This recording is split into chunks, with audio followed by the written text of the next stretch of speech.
సమరం health channel ప్రేక్షకులకు స్వాగతం. ఈరోజు మనం రక్తహీనత రాకుండా ఏం చేయాలో తెలుసుకుందాం. క్యాన్సర్కు భయపడతాం, గుండెపోటుకు బెంబేలు పడతాం, కానీ అనీమియాను అలుసుగా తీసుకుంటాం. ఇది ఎంతో కొంత అందరిలో ఉండేదేగా అనే నిర్లక్ష్యం మనలో చాలామందిలో ఉంటుంది. కానీ ఈ సమస్య మూల కారణాన్ని కనిపెట్టి సరిదిద్దడం అత్యవసరం అంటున్నారు వైద్యులు. మన శరీరంలో ఒక నిమిషానికి 24 లక్షల ఎర్ర రక్త కణాలు తయారవుతూ ఉంటాయి. ఈ జీవక్రియ సమర్థంగా సాగడం కోసం ఐరన్ అవసరం. ఐరన్ తగ్గినప్పుడు ఎర్ర రక్త కణాల ఉత్పత్తి విఫలమవుతుంది. దాంతో ఐరన్ లోపమైన అనీమియా వేధిస్తుంది.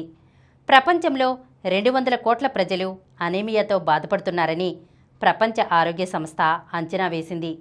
మన దేశంలో దాదాపు 60% 15 నుంచి 49 ఏళ్ల మహిళలు అనీమియాతో బాధపడుతున్నట్లు జాతీయ కుటుంబ ఆరోగ్య సర్వే అంచనా వేసింది. అలాగే 70% 5 ఏళ్లలోపు పిల్లలు అనీమియాతో బాధపడుతున్నారు. దీనికి కారణాలు లేకపోలేదు. అనీమియాకు అత్యంత సాధారణ కారణం ఐరన్ లోపంతో కూడిన అనీమియా. శరీరంలో ఐరన్ తగ్గితే హిమోగ్లోబిన్ తగ్గిపోతుంది.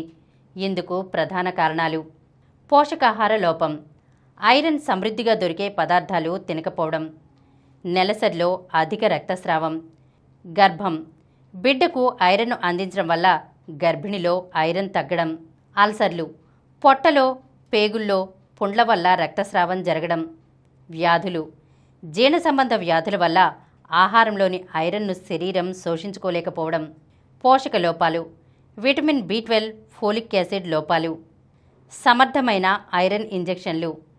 హిమోగ్లోబిన్ మోతాదు మహిళల్లో 1 డెసిలీటర్కు 12 గ్రాములు, పురుషుల్లో 1 డెసిలీటర్కు 13 గ్రాములకు తగ్గితే ఆహారం ద్వారా సమస్యను సరిదిద్దే వీలుండదు.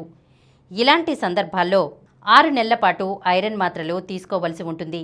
అయితే ఈ మాత్రల వాడకంతో జీర్ణ సంబంధ సమస్యలు వేధించే అవకాశం ఎక్కువ. తాజాగా ఇలాంటి దుష్ప్రభావాలు లేని ఐరన్ ఇంజెక్షన్లు ఇప్పుడు అందుబాటులోకి వచ్చాయి. ఇలాంటి 2 ఇంజెక్షన్లతో ఐరన్ లోపాన్ని పూర్తిగా నివారించే వీలుంది. అలాగే హిమోగ్లోబిన్ 1 డెసిలీటర్కు 5 గ్రాముల కంటే తక్కువకు పడిపోయిన తీవ్రమైన అనీమియాలో రక్తం ఎక్కించవలసి రావచ్చు. అప్లాస్టిక్ అనీమియా, రక్త క్యాన్సర్, బోన్ మ్యారో ఇన్ఫెక్షన్లు, బోన్ మ్యారో వాతం జబ్బులు ఈ కోవకు చెందినవే. Aplastic anaemia, sickle cell anaemia, తలసీమియాల్లో ఎముక మజ్జ మార్పిడి ఒక్కటే శాశ్వత పరిష్కారం. మైలోఫైబ్రసిస్, బ్లడ్ క్యాన్సర్, లింఫోమా లాంటి వ్యాధులను ఎముక మజ్జ మార్పిడితో పాటు కీమోథెరపీతో పూర్తిగా పరిష్కరించుకోవచ్చు. కొన్ని రకాల ఆరోగ్య సమస్యల ఫలితంగా కూడా అనీమియా తలెత్తవచ్చు.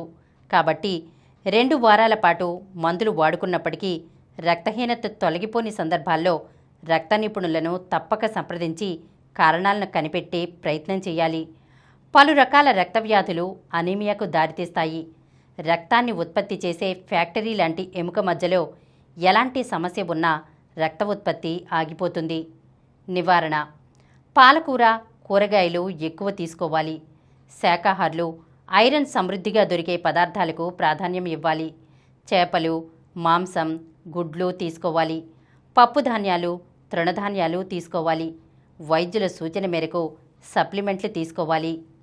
పిల్లల్లో నులిపురుగుల వల్ల అనీమియా తలెత్తుతుంది. కాబట్టి ఏడాదికి 2 సార్లు డివార్మింగ్ చేస్తూ ఉండాలి. అలాగే చనిపాలు తాగే పిల్లలకు కూడా 6 నెలల తర్వాత ఐరన్ సప్లిమెంట్లు క్రమం తప్పకుండా ఇస్తూ ఉండాలి.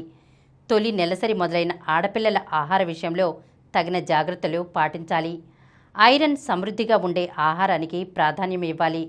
ఏడాదికోసారి కంప్లీట్ బ్లడ్ పిక్చర్ పరీక్ష చేయిస్తూ రక్తలోపాన్ని కనిపెడుతూ ఉండాలి. గర్భిణుల్లో రక్త పరీక్షతో హిమోగ్లోబిన్ మోతాదులు పరీక్షించుకోవాలి. 60 ఏళ్లు పైబడిన పెద్దల్లో అనీమియా సహజం. కాబట్టి అంతర్లీనంగా ఉన్న క్యాన్సర్లు, మూత్రపిండాల సమస్యలు కూడా పెద్దల్లో అనీమియాకు దారితీస్తాయి. కాబట్టి మూల కారణాన్ని కనిపెట్టాలి. శాకాహారులు 6 నెలలకోసారి సప్లిమెంట్లు, B12 ఇంజెక్షన్లు తీసుకుంటూ అనీమియాను అరికట్టుకోవచ్చు. ఈరోజు మనం రక్తహీనత రాకుండా ఏం చేయాలో తెలుసుకున్నాం కదా. మరొక అంశంతో మళ్ళీ కలుద్దాం. ఈ కార్యక్రమం మీకు ఎంతో నచ్చింది కదా. ఇటువంటి మరిన్ని వీడియోల కోసం అనతి కాలంలోనే 21 కోట్ల వ్యూస్ సాధించిన సమరం ఛానల్ సమర్పించు సమరం హెల్త్ ఛానల్కు సబ్స్క్రైబ్ చేయండి, లైక్ చేయండి, మీ ఫ్రెండ్స్కి షేర్ చేయండి. అలాగే ప్రక్కనున్న గంట సింబల్ని ప్రెస్ చేయడం మర్చిపోకండి.